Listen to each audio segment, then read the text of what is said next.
Hey everyone, my name's Alyssa. My name is Brennan, and welcome back to the Modern Singer Podcast.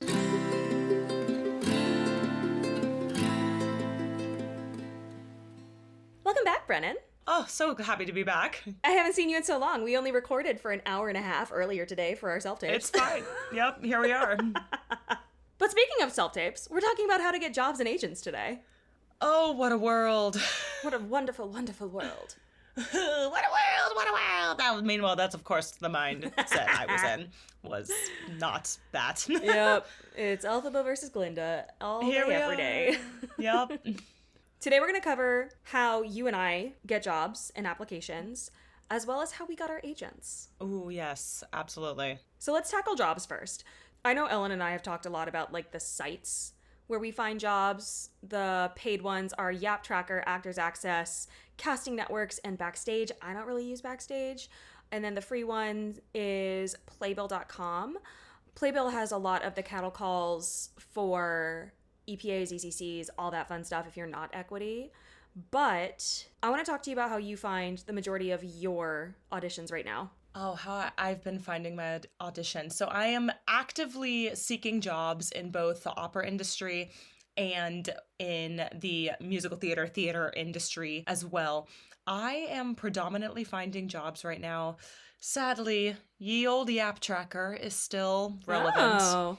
Unfortunately, I have found at least listings. I have found listings on Yap Tracker that do exist, and these listings are also available on these individual company websites. Mm-hmm. But the fact that they are consolidated into one place and I don't have to go searching to every single company known to mankind is a little nice, but yeah, Yap Tracker sadly is still relevant and expensive. And based in 2005.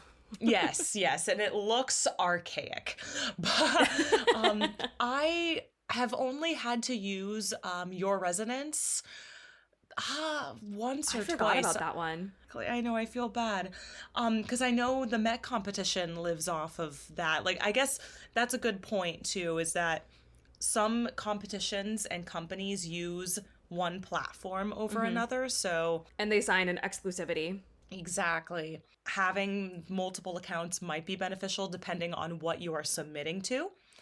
And that's the opera industry predominantly for me. I'm just using that. And actually for the opera industry, I follow a lot of these companies on Facebook. I actually use Facebook, and these companies will announce when they're having auditions. Which is wild and their to information. Me. Exactly. They'll have their Google form or whatever they're using on their Facebook page. I have found companies' listings on their Facebook pages, and that's actually been very, very beneficial this past audition season and ongoing. There are still some companies, it's currently almost June, and I've seen listings on Facebook for 24-25 still in June. This season has been...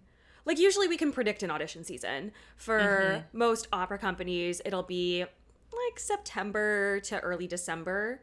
Typically, maybe one or two in January, February for those year-longs. But otherwise, like, it's very sporadic or competitions.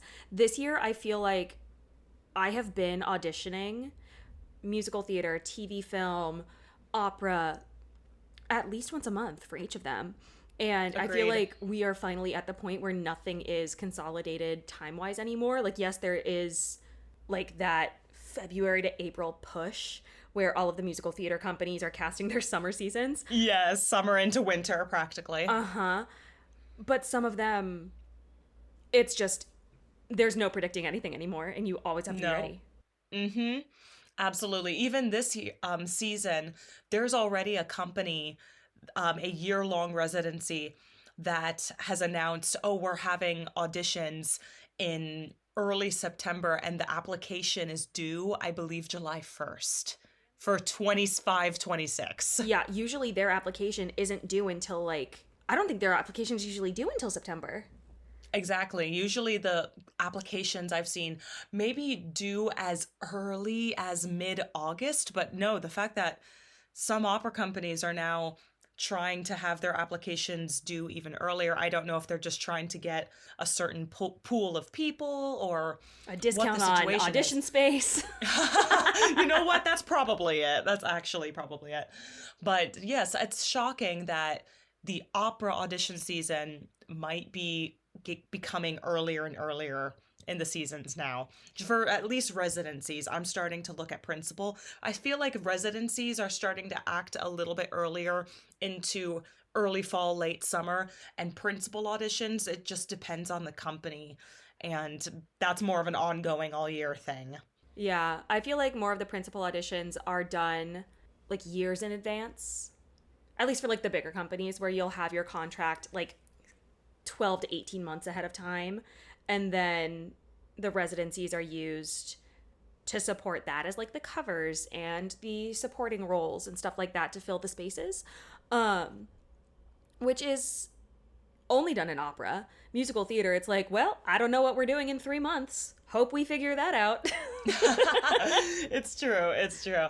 I've also noticed too with opera companies nowadays, especially in this hopefully post-pandemic world, knock on wood, i.e. my knocking on my head, I'm seeing that a lot of opera companies are just going straight to agents and using agencies' rosters as opposed to which using... sucks. Mm-hmm. I'm intrigued to see how that's going to work out. It makes me nervous for the quote unquote young artists who are trying to break out of the young artist pool into the principal pool. But at the same time, the young artist pool who we've now been told, oh, you're 30 years old, you can't be here anymore. And what is age now with the pandemic? Hopefully, correct. But they're still holding what that. Age? And most of us don't get agents until late 20s, early 30s. So speaking of agents, let's jump into that because Segue. We're so good at this. Because it's not guaranteed that you'll get an agent, even if you're in like a New York City showcase for musical theater, opera, whatever. Technically, you don't need an agent when you're first starting a career. But I mean, it's a really, really nice thing to have. My personal caveat is do not pay them a monthly fee. If you are paying an agent a monthly fee, get out. Get out immediately. That is not a real agent. Not a real agent. Because agents have to be licensed. They should not be getting paid unless you get paid. They need to get paid to do their job, and their job is to get you booked. Yes, absolutely. I've seen this in both the theater industry and the opera industry. Do you remember when European agencies would slide into people's DMs on Instagram? Oh my God, yes. Scam. I still have some people doing that, and it's not to say that this goes for all of them because I have talked to a lot of agents. There were a couple specifically European agents who I think were actually not real agents. They were just icky, gross humans. It was scams. Yeah, trying to get pictures of me. Oh, no. And videos. Oh, my God. Wait, do you remember? Super tangential. Do you remember that one guy on Yak Tracker? Someone had posted about it being, Yak Tracker. About someone asking a bunch of girls to, like, film down their throats singing because he got off on vocal cords. You know, I missed that. The internet is such a weird space. This was pre-Panini.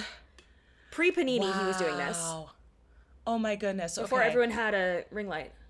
Yes, before pre-ring light and also pre-personal pan pizza. That's awful. Yep.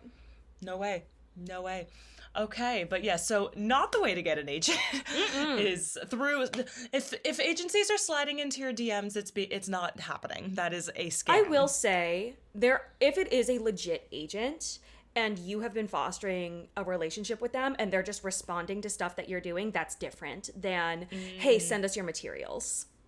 Right. It's a fine line to play because yes, I do DM a lot of agents because I'm trying to cultivate a relationship with them as I'm on the hunt for an agent. But it's different when you're connecting about artistry than when you just have a random agent cold DMing you saying, hey, I like your stuff. If they send you a message through your website, an email, amazing. Yes. If they send you a connection through a friend, even better because now you have a way to verify them. Absolutely. That's exactly how I have gotten verified either gigs or how actually I got my agent was through a recommendation from a casting director that I know and I've worked with. And this casting director recommended me to an agency, and this agency then reached out to me asking, are you interested in submitting? We are interested in you. And I mean, getting referred to an agency like that makes you look so good because it's not you saying, hey, look how good I am. It's someone else that they already know and trust saying, hey, look how good they are. Mm-hmm. Which is amazing. And that puts you in such a good light. It was unreal too, because also like the last thing, it still feels weird. This is kind of similar to what we were talking about with cold emailing. Hi, I would look good and I want to work. Like, it feels a little bit like you're bragging or you're gloating, and some of it, I'm not into that personally. But the fact that I had someone in my corner saying, this person looks good, this person is talented. I was like, oh, it was some validation I didn't know I needed. But yes, like, you never know who might actually be in your corner. And now I've been paired with a agent team that I absolutely love. Yeah, they're doing great work for you. But I am now on the side of now I have to cold email everyone. But I am trying to use it as, I'm trying to frame it in, hey, I really like the work that you and your clients do. I would love to set up a meeting. This is the kind of work I want to be doing. So I'm trying to pitch it that way. Being between agents is weird. It's Absolutely. weird. But also, like, I'm so used to putting myself out there that it's just the business at this point. It's true. Yeah. I remember at first when I was nervous about cold emailing or submitting to agencies or things like that too, and realizing, I'm nervous about doing this or that. But no, once you get over the hump of, no, this is just business, the worst that they can do is tell me no or ghost me. Or not read your email. The end. Exactly. Then it's on to the next one. Yep. I want to backtrack to getting jobs really fast because I wanted to highlight, I've actually only been getting auditions through Actors Access recently, even though I am going through Yap Tracker. I'm applying to all of these different companies. I am keeping track of who's posting their seasons when, so I know when to look for them next year. Yes. I don't want to pay for Yap Tracker anymore. But I've only been getting calls through Actors Access. This month I started keeping an audition tracker like virtually for like what I send in and if I'm getting callbacks for it, which I think is really cool. The number of self-tapes I'm getting is not currently lining up with the number of live auditions I would like. Granted, a lot of the things that I'm getting admitted for now are casting from self-tapes or casting from virtual callbacks, which is just wild. But the other thing I wanted to highlight is casting networks. So if you want to work on the West End, if you're one of my European folks, because I know that there's some of you that listen, casting networks is going to be your best friend rather than Actors Access. If you got a budget, have both. Have both. I completely agree. Even in the States, please have both. Because a lot of movies go through casting networks and most agents go through casting networks as well. I even know some bigger theaters in the Chicagoland area that use casting networks as I opposed didn't to know that. Actors Access. Yes. Okay. So having both that even means I have to in pay the for theater. casting networks. I know. I don't want to. I know. I'm thinking about that too. I'm like, do I? The budget. That's the other fun thing to talk about too, is the budgeting of this all, because Actors Access is technically free and there isn't a limit, but you can pay for that subscription. I think it's worth it for the subscription. I agree. Just because, like, $67 a year for unlimited applications, done. It's Done. true. That one, I think, out of all of the casting subscription websites, that one I think is the most bang for your buck. I think the only thing I wanted to point out as well is, Alyssa, how many self-tapes are you making versus live auditions right now? Yeah, so... What is this ratio looking like for you? Especially, you're in New York, I'm in Chicago. What does it look like for you? So right now, in the last 8 days, I have recorded 6, 7, 8, 9. I've recorded 9. I've got one more that I have to record by Tuesday of me reading both sides of the conversation, which is fun. And they wrote in the comments, it's like, read both sides, Gollum style. And I'm like, it's just Gollum style best. for me. Like, that was the direction. I love that. We can be friends. But so in the last 8 days, 10 if we're including that one, because I Wow. think And I'm that was all gonna try for tonight. self-tapes. That was all self-tapes. They were all Wow. callbacks. Ooh, okay. So, well, no. No, they weren't. 1, 2, 3, 4 of them were me applying. So then 6 of them were callbacks for virtual callbacks. I haven't had an in-person audition in a month or two, I don't think. Wow, okay.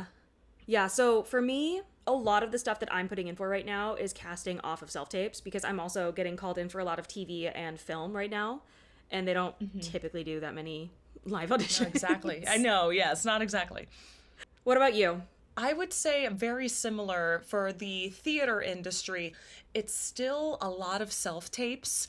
I would say, though, in Chicago, there are still a good amount of live auditions, but I have also seen self-tape first, live callback second. I've seen a lot of those for the theater, but I'm also seeing people who casting knows, they see their submission, and then they just go, oh, you don't need to come to the live audition, here's a contract. Oh, well, I mean, that's I wish I had that. That'd be great. Yeah, wait. But opera industry, I'm still seeing the record your pre-screens early, send those in, and then if you're invited to a live audition, then you have to go live. And so there's a lot more traveling still involved in opera. And I have seen slightly more virtual submissions this past audition season for opera. I agree. I've sent quite a few. Yeah, something I definitely want to point out is the past 3 summers, including my work this summer, my past 3 summer contracts have been offered to me through a video submission. I did not sing live. So I know it is possible for opera companies to cast via video. So something I'm wondering, is it going to change in the future? Is it beneficial? So I know as a young artist, or air quotes, young artist, however old I am, it would be so much more beneficial for my wallet if more video submissions could be considered. I'm going to leave it there because I will get on a soapbox if I don't. Oh, yes. No, our soapbox are growing. Yes, like full of suds my soapbox right is now. real tall. There's a whole set of stairs for me to get up there now. I know. I'm thinking of installing an elevator. Ooh, good for you. I was thinking escalator. Ooh, escalator. Eos. Do you not remember that episode of SpongeBob? No, I don't. Okay, well, I want to leave it there for today. I was about to say, ladies and gentlemen, we have to end this podcast right now because I have to make Alyssa go watch this episode of SpongeBob. Thank you so much for listening. If you haven't already, make sure that you're subscribed to the show so that you never miss an episode. If you really loved this episode, we would love to see you tag us in your stories so that we can connect with more of our followers. Don't forget to check out our show notes for all of our resources. See you next time. Bye! Bye.